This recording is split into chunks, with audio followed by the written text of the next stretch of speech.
Exorcist II, The Heretic.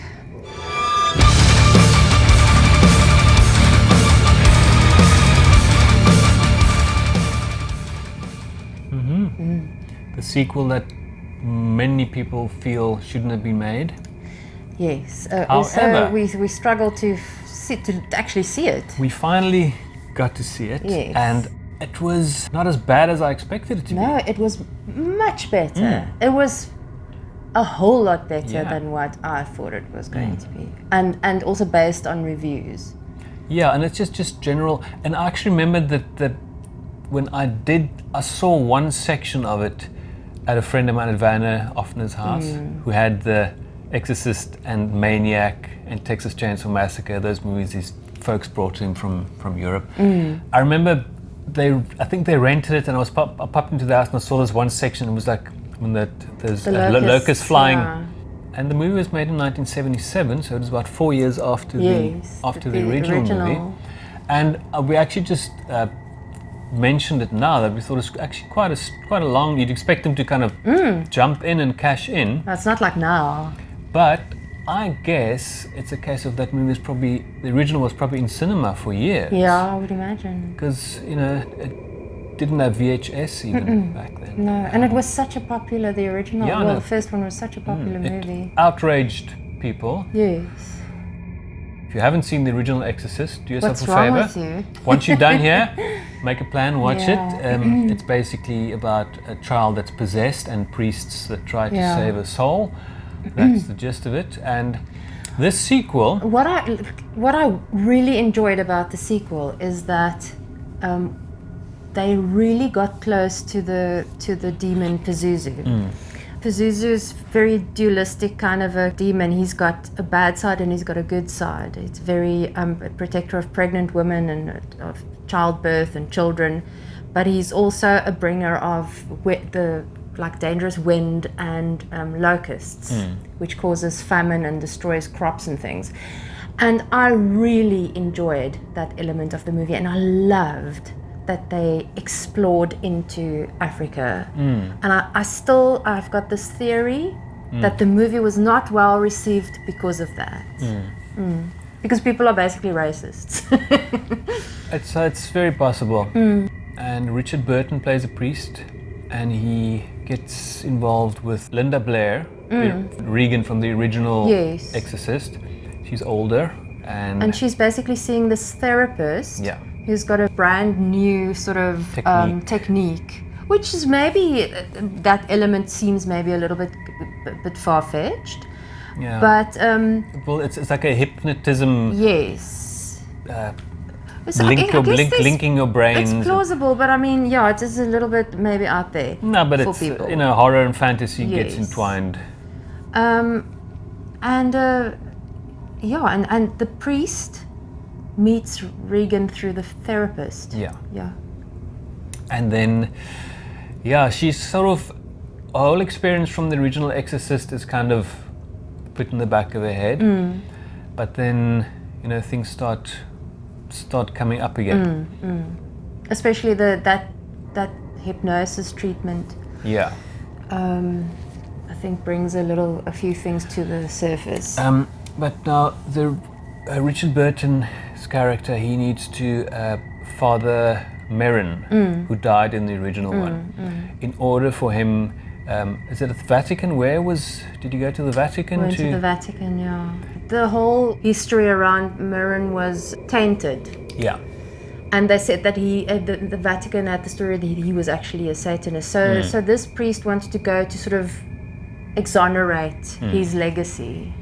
And so they want to get into what happened, because he just in the first he dies in the first Exorcist, but you don't know how. So they kind of hypnotize Regan and kind of link up with this flashing light thing to sync up the hypnotism, and you kind of go into this other person's trance. In that way, the priest could tell that Father Merrin didn't have a negative. He wasn't a Satanist. He wasn't in on the deal. He was trying to help. Yeah. But so that's a part of it, and then he also ends up going to Africa. brilliant. I love that. Which is very interesting. It's these tribes with these kind of chapels. What do you call it? Churches up in the mountains. You have to access it with climbing up and very. And dangerous. those things actually, I looked it up, but it's real. That you do find still. But while about having this hypnotism thing, I told Sonia, John Boorman made the movie, and I think he did a good job. Initially, when we were talking about the first Exorcist, we were talking about other movies he did, like Excalibur and Zardoz. And but then, as we were watching this, I thought it would be very interesting to see what David Cronenberg would have done with this. Wow, yeah, because it was a little bit of a it's kind of Cronenberg-y body thing. horror. Like with his scanners, those kinds of yeah, like a kind of a slight sci-fi thing in there, but not full on. Yeah, and I think James Earl Jones plays the tribal leader who was able to, as a child, he had this method of swinging the thing to keep the locusts away. And the demon with the locusts. And the demon, because they believed in the demon, yes. And I think one of my favorite scenes in the movie is where where the priest goes to this little village and he looks for him and eventually finds him, and he finds him on like big African throne with this beautiful locust headpiece. It's a very weird, trippy sequence. It is so and then cool. it becomes something completely different. Yeah, he's like all that was that whole scene was, for me, was so ahead of its time. It was very cool. And it was shot beautifully, and the costumes and everything was just perfect. James Earl Jones, absolutely fantastic. I loved him. Those who don't know James Earl Jones, Darth Vader and the voice of CNN. This is CNN. No, I am your father. Yes. Well, he was the voice of Darth Vader and the voice of old CNN. Yeah. But one of the low points for me is Linda Blair's acting was a little bit hammy. I think, and not just for me, only really towards the end, where she almost had to be she had to play this role of being seductive. You can see it's not something that comes natural to her. At that age, maybe it didn't come natural to her. She was 18 or something stupid. And also that whole last part of the movie where this just goes completely crazy. It's kind of, I think people, they assume the audience would expect that. They end up going back to the original house. And I think, to maybe frame it, the last section of the movie must be viewed almost trance-like. Don't view it as a piece of realism. Because the things that would happen in reality, in terms of other people would come out in the street, there would be fire trucks, I think they purposefully did not do that, to make that, to impress on that scene how weird it was. Because it's almost like right at the end where you then all of a sudden you see the commotion. Sorry, this is not really gonna make sense now out of context. But it just feels like the last part, the last movement of the symphony of the movie must be viewed trance-like.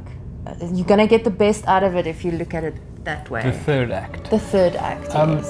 And the soundtrack, which I never knew, is by Ennio Morricone. Yes, it was stunning. And that's also a plus point again. I mean, whenever there's a soundtrack, then it's cool. So, so even if you think the movie's crap, at least it's got a cool soundtrack. But in a way, Regan finds that she actually has developed a very sort of specific talent.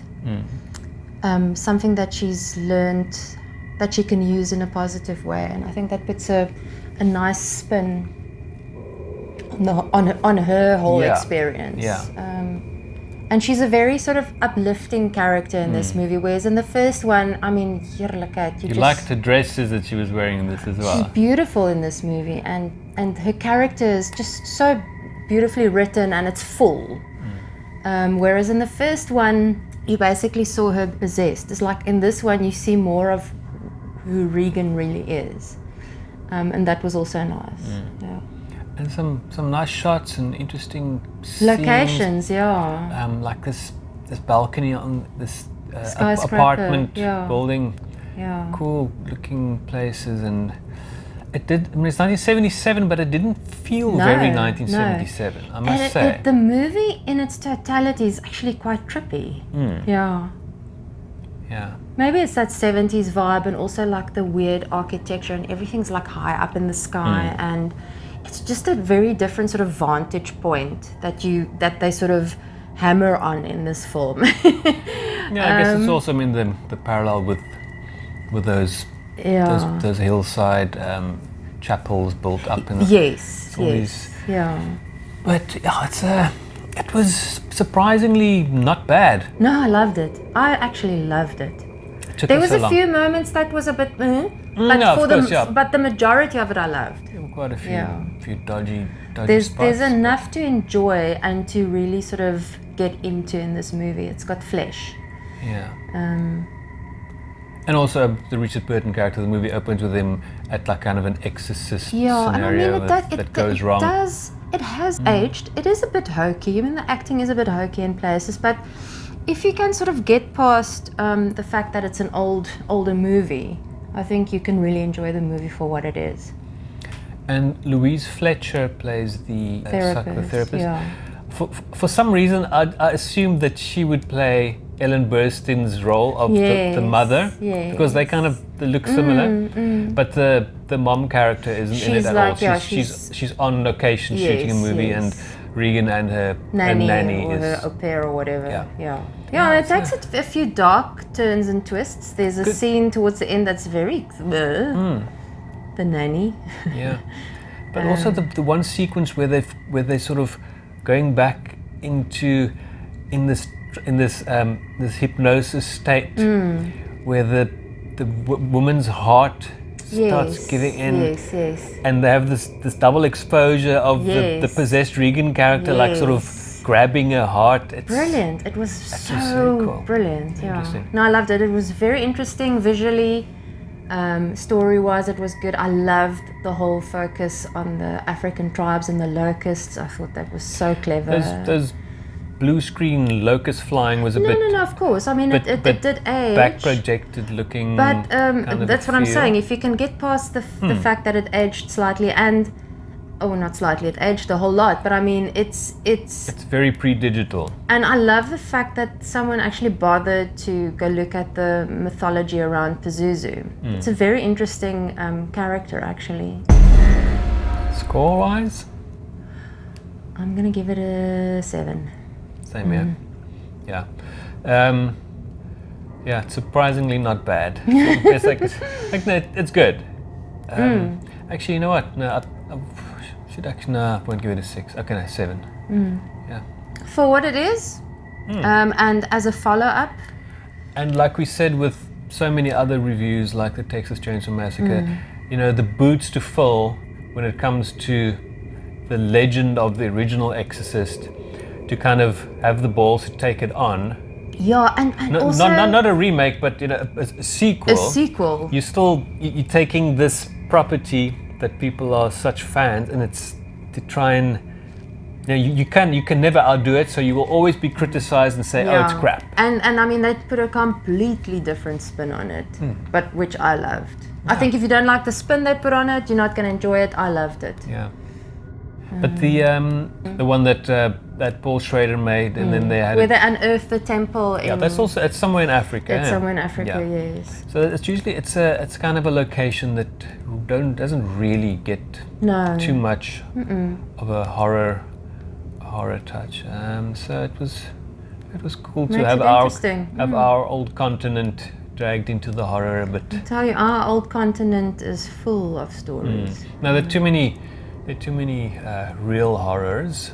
But I mean, just like mythologies and I think on our continent there's a representation for anything you can find in Norse and Greek and mythology. At some stage we'll still get to those, the Paul Schrader and the Rennie Harlan one, those prequels. I'm happy we got to see this because they are so blurred together, because it's the same cast, same location, everything. That was such a bizarre, stupid move studios, I tell you. They've got money to waste. Fucking studios.